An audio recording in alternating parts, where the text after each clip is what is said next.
हमारे आज से 20 साल पहले 93 में 22-23 साल पहले हमको पता चला कि एक किडनी है, दो तो है ही जन्म से, उसमें भी इन्फेक्शन है। अहमदाबाद में 93 डॉक्टरों ने कह दिया तुम्हारी किडनी का ऑपरेशन होगा। रिपोर्ट आ गई, जांच हो गई। कहाँ होगा? बोले मुंबई में होगा। हम कहाँ थे? अहमदाबाद। ब्रह्मचारी थे सब, तो हमारे साथ राजेश ब्रह्मचारी और हम दो थे जो अहमदाबाद का। उन्होंने कहा तुम ऑपरेशन करा तो मैंने कहा नहीं, पहले हम आचार्य श्री को बताएंगे, विद्यासागर महाराज के साथ। उनका पहले उनसे परमिशन, बोले क्या परमिशन लेना, आशीर्वाद ले लो, करा लो ऑपरेशन। जब हम गए उनके पास, मैंने कहा नहीं बिना बताए हम करेंगे नहीं, गुरु से नहीं बताएंगे तो कल गुरु उनको संघ से निकाल देंगे। तो गए, महाराज को बताए रिपोर्ट। महाराज ने देखा ये कितनी है, बोले हाँ। बोले ऑपरेशन होगा, मैंने कहा हाँ। डॉक्टर ने डेट फिक्स कर दी। महाराज ने देखा, बोले नहीं कराना। क्या बोले? और उनने नहीं कहा तो हमने रिपोर्ट फाड़ी, अब नहीं। तो जबकि वेदना थी, उनका नहीं, महाराज मना किया नहीं कराना। फिर बाहर निकले तो ब्रह्मचारी ने समझाया, चले कैसे कैसे नहीं, महाराज के लिए मतलब वो जिंदगी देखो, डॉक्टर पैदा है, रिपोर्ट कह रही है। मैंने कहा नहीं कराना तो नहीं कराना। उस दिन से आज तक कुछ नहीं है। बोले अब क्या आएगा? नहीं करा। फिर 7-6 महीने बाद जांच कराई, बोले तो सही है, आप इसका क्या करा है। अब बताइए, हम करा लेते तो आज घर में होते, तो दीक्षा थोड़ी होती। समझ में आया? बस इतना होता है कि हर साल जांच करा लेते हैं, सोनोग्राफी कुछ है तो नहीं, सब डॉक्टर कहते नहीं अब कुछ नहीं, शांति से रहो। और यदि हम वो बात गुरु की नहीं मान के करा लेते तो क्या होता? पीछे डाला पढ़ा रहे होते तुमको। बोलो तो तुम्हारी गुरुओं पे भी तो श्रद्धा नहीं है। तुम्हारी भगवान पे भी तो। मैना सुंदरी ने कहा कि मेडिकल लाओ, कुछ तो रोग है। मुनि ने कहा तू तो विधान कर, ठीक हो जाएगा। समझ में आ रहा? उसने तो फिर डॉक्टर के पास नहीं गई ना। और तुम लोग ये भी लिया, ये भी 10 आशीर्वाद दे, क्या नहीं आशीर्वाद, उधर तो तुम सुई लगवा,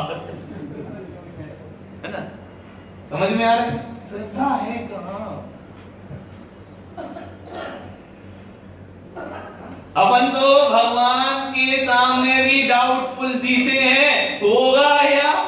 अब कई आते महाराज कष्ट है, हमने कहा ये नमोकार मंत्र पढ़ लो, कब ठीक होगा? अरे यार ये गारंटी तो हमारे भगवान भी नहीं ले सकते, हम कहां से ले लें कब ठीक होगा कि नहीं? अरे जपना शुरू नहीं किया है, वो कह रहा होगा कि कैसे होगा बताओ? समझ में आ रहा है? सम्यक दृष्टि क्या सोचता है कि ये मुझे दर्द है, ये मुझे वेदना है, ये मुझे कष्ट है, ये मेरे असाता वेदनी कर्म का उदय है। भगवान का नाम इसलिए जप रहा हूं कि मैं पुण्य का संचय कर लूं, या उनका नाम जपने से दर्द में शांति मिलती। समझ में आ रहा? बाकी ये ठीक तो कब होगा? जब असाता खत्म होगी और साता का उदय। ये है प्रयोजनभूत बात। क्यों? क्या सोचता है? पूजाएं पढ़ते ना, जे करम पूरब किए हैं खोटे, सहे क्यों नहीं जिएगा, अति क्रोध अग्नि बुझाए प्राणी, सामने जल ले। ये विचार आते हैं? ये दुख तुझे क्यों पड़ा है? जे करम पूरब। अब बता, एक बात बता, तुम हमको ये बता, तुम आशीर्वाद में चाहते क्या?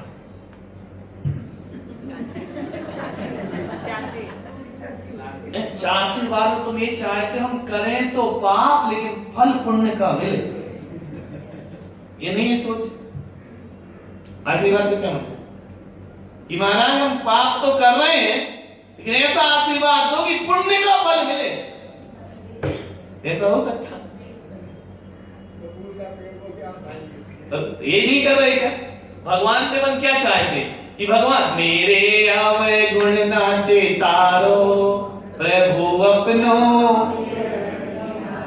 यही चाहते हैं कि मैं तो पाप भी करूंगा, गलत काम भी करूंगा, सब 2 नंबर का करूंगा, मेरी बातें मत देखो, तुम अपना काम करो। भगवान को बुद्धू बना रहे थे। मैं तो पाप करूंगा लेकिन सजा काय की देना, पाप की मत देना, फल काय का देना। तो तुम सब में दुष्टी हो कि मिथ्या दुष्टी? चोर चोरी करता है, चोर चोरी करता है तो कटघरे में खड़े हो के वो ये चाहता है कि चोरी का फल ना मिले, काय का मिले? ईमानदारी का। काम काय का हो? ये नहीं चाहता। चोरी काय का फल चाहता, भगवान से कहता है मेरा ध्यान रखना, है ना? तो फल काय का चाहता है? ईमानदारी का। कर्म कौन से करता है?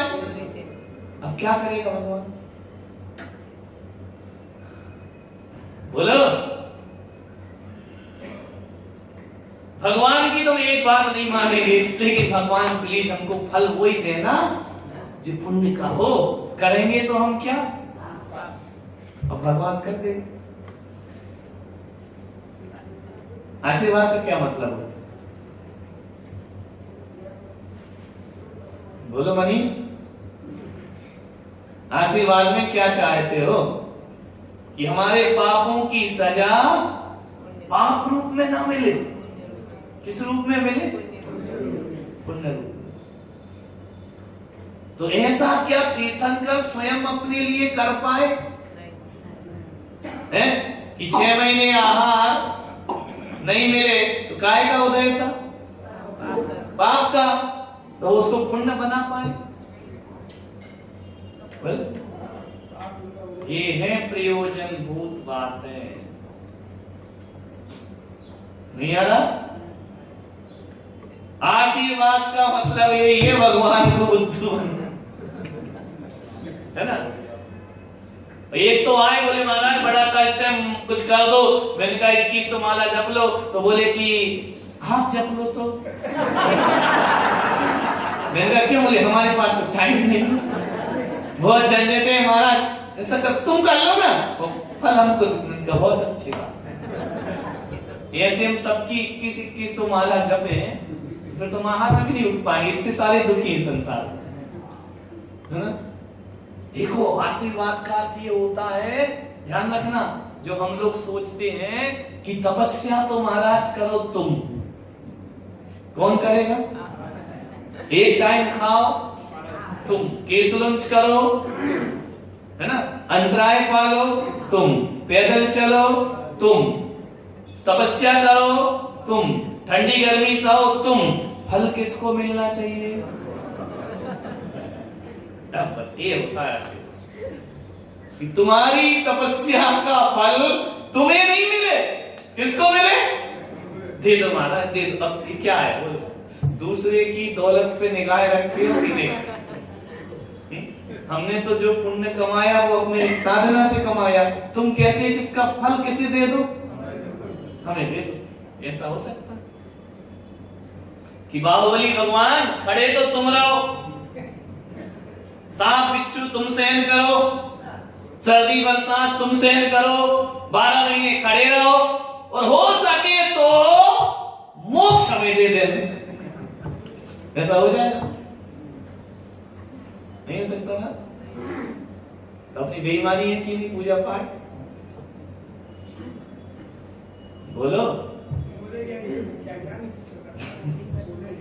ताते इनको तजिए सुजान, इनको छोड़ो, ये सब मिथ्या बातें हैं। समझ में आ रहा कि नहीं आ रहा? बोलिए। तो क्या करें महाराज? दुख हो, पीड़ा हो, कष्ट हो तो भगवान को याद नहीं करें? अब प्रश्न खड़ा हो गया, करें कि नहीं करें? यार तो वांछा ही नहीं तो याद काय को करना? तो याद क्यों कर रहे जब वांछा ही नहीं?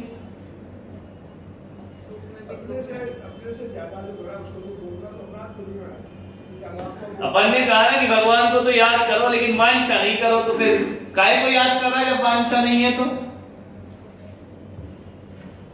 ये क्या है? जन्म जरा मृत्यु विनाशनाय जन्म नृपाम, ये जल इसलिए चढ़ा रहा हूं कि क्या हो जाए?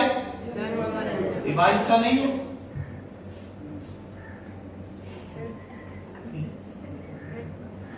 ये बिल्कुल गलत है कि बिना वांछा के कोई भक्ति करे, कर ही नहीं सकता। वांछा तो करेगी,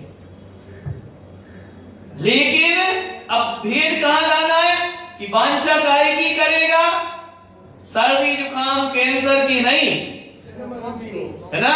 क्यों करेगा? क्योंकि जन्म मरण की मुक्ति क्या है? सम्यक दर्शन, सम्यक ज्ञान, इसकी वांछा करे।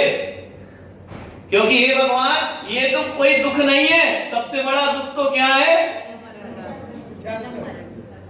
मिथ्या दर्शन मिथ्या। ऐसा लिखा है क्या? ओम नीम देवसाच गुरुभ्यो सर्दी विनाशनाय जलम निर्पान्ति स्वाहा, ठंडी विनाशनाय जलम निर्पान्ति स्वाहा, गर्मी विनाशनाय, ऐसा लिखा है? क्या लिखा है? हाँ, ऐसा सुख देना जो लौकिक ना हो, ऐसा हो मोक्ष का शाश्वत सुख हो, जिसके बाद कभी दुख है। कर्मों वाला सुख मत देना। कर्माधीन सुख क्या होते? पुण्य पाप, है ना? कर्म से जो मिला वो पुण्य है, पुण्य कर्म है, उससे जो सुख मिला उसके बाद ही क्या आ रहा है? दुख आ रहा है ना? ये वाला नहीं चाहिए, है ना? मेरी बीमारी दूर हो जाए, ये कर्माधीन सुख है, बोलो कर्म के अधीन है ना? तो उस समय क्या सोचना चाहिए कि भैया ये सुख तो क्या है, कर्म क्षय होने के बाद मुझे प्राप्त हो जाएगा। इसे भगवान क्या करेंगे? नहीं बोले? क्लियर बात है? नहीं, प्रयोजन भूत की बात करो, इस शब्द पे जोर दो। किस पे जोर देना है? जीवादि प्रयोजन भूत। जीव तो इस संसार में बहुत सारे हैं, लेकिन प्रयोजन भूत कौन है? मैं ही हूं, मेरा जीव और देव शास्त्र गुरु। इसके अलावा कोई भी जीव मेरे प्रयोजन भूत नहीं है, जो मुझे सम्यक दर्शन, सम्यक ज्ञान, सम्यक चारित्र प्रदान करने में सहायक बने।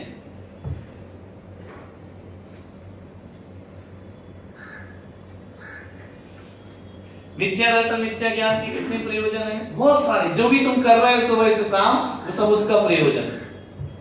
लेकिन किसका प्रयोजन नहीं है अपने पास? सम्यक दर्शन, सम्यक ज्ञान और तो जीव। देखो पहला तत्व कौन सा है? जीव तत्व है। कौन सा तत्व है? जीव तत्व क्या होता है? जो जी रहा है, जीता था, जिएगा, जिसमें ज्ञान दर्शन होता है। ये तो सबको मालूम है, ये बताने की जरूरत थोड़ी। जीव किसे कहते हैं, अजीव किसे कहते हैं, सबको याद है। तो ये बातें अपने प्रयोजन की नहीं है, इनको तो सब जानते हैं। जो नहीं जानते हैं वो जानना प्रयोजन भूल है। अब इसको रटाने से क्या मतलब? मैं ज्ञान दर्शन स्वभावी हूँ, मैं ये हूँ, ये अजीव है, मैं जीव। ये तो बच्चे भी जानते, नहीं जानते। अब अपन को समझना क्या है? अब अग्रहित मिथ्यात्व की बात चल रही, अब कुकुरु कुदेव नहीं आ रहे, समझ में आ रहा? तो 7 तत्व के नाम तो सबको मालूम है, बोलो जरा। और इनके बारे में तुम जानते भी होगे, नहीं जानते? जीव क्या, ज्ञान दर्शन, अजीव क्या, बोलो। उद्गल, इसमें ज्ञान दर्शन नहीं। आश्रव क्या, कर्मों का आना, है ना? बंध क्या, संभव क्या, द्वार रोक देना, कर्मों क्या। निजरा क्या, कर्मों का क्षय। मोक्ष क्या? अब इसको तो डिटेल नहीं करना ना, ये तो समझते हो, नहीं समझते? इन तत्वों को तो अपन ऐसा नहीं कि नहीं जानते, जानते हैं। अच्छा शरीर क्या, बोलो बेटा। पुद्गल, तुम क्या, जीव। इतना भी जानते हो कि नहीं जानते? अरे ये बात है तो सब जानते हैं, कौन नहीं जानते? एक बात बताओ, शेर जिंदा को मां खाता है या मरे को? तो जिंदा मुर्गा वो भी जान रहा कि नहीं? कौन सी किताब में पढ़ा? नहीं पढ़ा। उसके शेर किसका शिकार करता है? जिंदा यानी जीव, और मुर्गा यानी अजीब। जीव अजीब को जानता है कि नहीं? बोलो। शेर किसको पकड़ता है? जिंदा को। और चील किसको पकड़ती है? तो वो भी जीव अजीव को जान रहे कि नहीं? देखो, इनने कोई ग्रंथ नहीं पढ़े, कोई शास्त्र नहीं पढ़े, ये उपदेश से जान रहे हैं। आग्रही, बोलो, इसको आग्रही को बोलते। समझ में आ रहा है कि नहीं? चील जिंदा को उठाएगी या मरेगा? काय का मांस उठाएगी? मुर्गे का। और इसके विपरीत शेर क्या करेगा? तो जिंदा और मुर्गा ये जान रहे हैं कि नहीं? एक बात, मच्छर इसको काटेगा या मुझे? लकड़ी को तो नहीं काटेगा ना, वो इसको कुदरत समझ रहा है, इसको जीव समझ, इसलिए तो कह रहा है इसको काटो। असैनी है कि सैनी मच्छर? असैनी, 4 इंद्रिय है, उपदेश तो ग्रहण नहीं करेगा। लेकिन ये बात कैसे जानता है कहाँ खून है कहाँ नहीं? ये आगे उपदेश